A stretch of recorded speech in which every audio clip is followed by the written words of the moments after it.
Hi అండి. చూడటానికి యమ్మీగా ఉంది కదా! చూడటానికే కాదండి, తినడానికి కూడా చాలా బాగుంటుంది. వీడియో లాస్ట్ వరకు చూడండి. ఈ స్పెషల్ బిర్యానీ రైస్ అయితే ఎలా తయారు చేయాలో చూద్దామండి ఈరోజు వీడియోలో. Anyway, welcome back my channel MOS garden world. ఈరోజు వీడియోలో పాలక్ బిర్యానీ తయారు చేయే విధానం అయితే తెలుసుకుందామండి. ఇప్పటి వరకు మన ఛానల్ని సబ్స్క్రైబ్ చేయని వాళ్ళు సబ్స్క్రైబ్ చేసి ఒక లైక్ అయితే ఇవ్వండి. గంట సింబల్ ప్రెస్ చేస్తే మన నోటిఫికేషన్స్ అయితే వస్తాయండి. ఎనీవే, ఇప్పుడు వీడియోలోకి అయితే వెళ్ళిపోదాం. ముందుగా బాస్మతి రైస్ ఒక కప్పు మీకు కావాల్సిన క్వాంటిటీలో నానబెట్టుకోండి. ఆ తర్వాత ఒక కట్ట, మనం తీసుకున్న రైస్కి ఇప్పుడు ఒక కట్ట అయితే సరిపోతుందండి. పాలకూర తీసుకున్నాను. 1 ఇంచ్ అల్లము చక్కగా పైన పీల్ తీసేసుకొని చిన్న ముక్కలుగా కట్ చేసుకొని వేసుకోవాలి. ఒక 5-6 గబ్బాలు వెల్లుల్లిపాయ కూడా యాడ్ చేసుకుంటే మనకి రుచికి చాలా బాగుంటుంది. ఇది మిక్సీ జార్లో వేసేసుకొని మెత్తగా గ్రైండ్ చేసుకోవాలి. ఆ తర్వాత కొత్తిమీర ఒక చిన్న కట్ట అయితే చిన్నది సరిపోతుందండి. పుదీనాకు ఒక 10-15 ఆకులు నేను తీసుకున్న క్వాంటిటీకి. ఉల్లిపాయ ఒక మీడియం సైజు ఉల్లిపాయ, క్యారెట్ ఒకటి, ఆల్ స్పైసెస్ తీసుకున్నాను. ఆ తర్వాత టమాటో కూడా కట్ చేసుకున్నాను. దీనికి కావాల్సిన పదార్థాలన్నీ మీకు ఒకసారి చూపిస్తున్నాను చూడండి. ఇప్పుడు ముందుగా మనము స్టవ్ మీద ఒక వెడల్పాటి గిన్నె అయితే పెట్టుకున్నాము. బాండీ కానీ అలాంటిది కొంచెం మందపతి పెట్టుకోండి. ఇప్పుడు కొద్దిగా నెయ్యి, కొంచెమంతా ఆయిల్ యాడ్ చేసుకుని ఆల్ స్పైసెస్ అన్ని యాడ్ చేసుకుని కరివేపాకు కూడా యాడ్ చేసుకోవాలి.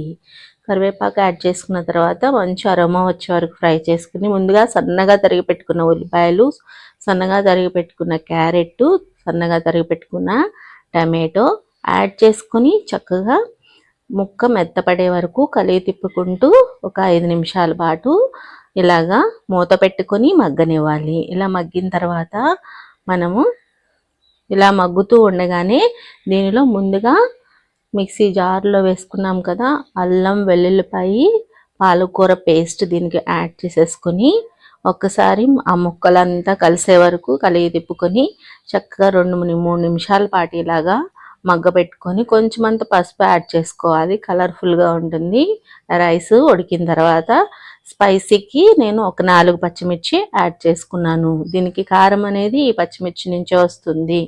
ఇప్పుడు మనం కప్పు రైస్ నానబెట్టుకున్నాం కదా, బాస్మతి రైస్కి అయితే ఒక కప్పుకి కప్పున్నర వాటర్ యాడ్ చేసుకోండి. మామూలు రైస్ అయితే కప్పుకి 2 కప్పులు వాటర్ యాడ్ చేసుకుంటే సరిపోతుంది. ఈ బియ్యానికి అంతా అది పట్టే వరకు ఒకసారి కలుపుకోవాలి. ఇలా కలుపుకున్న తర్వాత రుచికి సరిపడినంత సాల్ట్ యాడ్ చేసుకున్నాను. ఒక స్పూన్ మీద కొంచెం వేసుకుంటే సరిపోతుంది.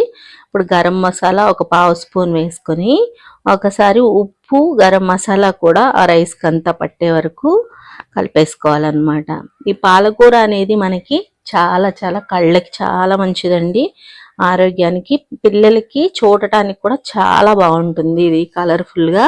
ఇప్పుడు మీల్ మేకర్ కొంచెం ఉప్పేసి ఉడికించి పెట్టుకున్నది కూడా యాడ్ చేసేసుకొని, ఎక్కువ కాకుండా దీని క్వాంటిటీకి సరిపడా మీల్ మేకర్ అయితే వేసుకున్నానండి. ఇప్పుడు వాటర్ యాడ్ చేసేసుకోవాలి. వాటర్ యాడ్ చేసేసుకుని బాయిల్ చేసుకున్న వాటర్ అయితే ఇంకా త్వరగా ఉడికిపోతుంది. 1.5 కప్పు వాటర్ యాడ్ చేసేసుకున్నాను.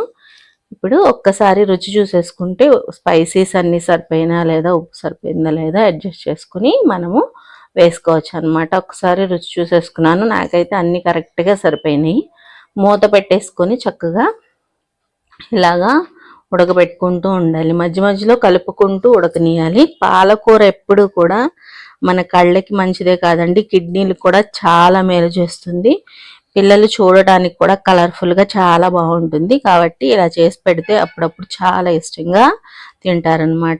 ఇలాగ మూత నేను బరువు ఉన్నది పెట్టుకున్నాను. ఆ మూత అయితే పక్కకు పెట్టుకుంటే మనకి పొంగకుండా ఉంటుంది. బాగా దగ్గరికి మగ్గిపోయిన తర్వాత లైట్గా వాటర్ అంతా అయిపోయిన తర్వాత ఇలాగ ఒక ప్యాన్ మీద సాల్ట్ వేసుకుని, అడుగు మందం లేని గిన్నె అయితే ఇలా పెట్టుకున్నారు అంటే అడుగు మాడకుండా బిర్యానీ అనేది చాలా బాగా వస్తుంది. ఈ చిట్కా పాటించండి. బిర్యానీ మాడకుండా చక్కగా ఉండాలి అంటే, ఆవిరికి ఉడకాలంటే ఈ విధంగా ట్రై చేయండి.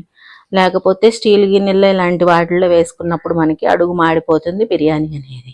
ఇప్పుడు కొత్తిమీర, పుదీనాకు యాడ్ చేసేసుకొని ఒక్క 5 నిమిషాల పాటు మూత పెట్టుకొని మగ్గనిచ్చారంటే ఏమిగా పాలక్ బిర్యానీ అయితే చాలా మంచిగా టేస్ట్గా చూడడానికి కలర్ఫుల్గా ఉంటుంది.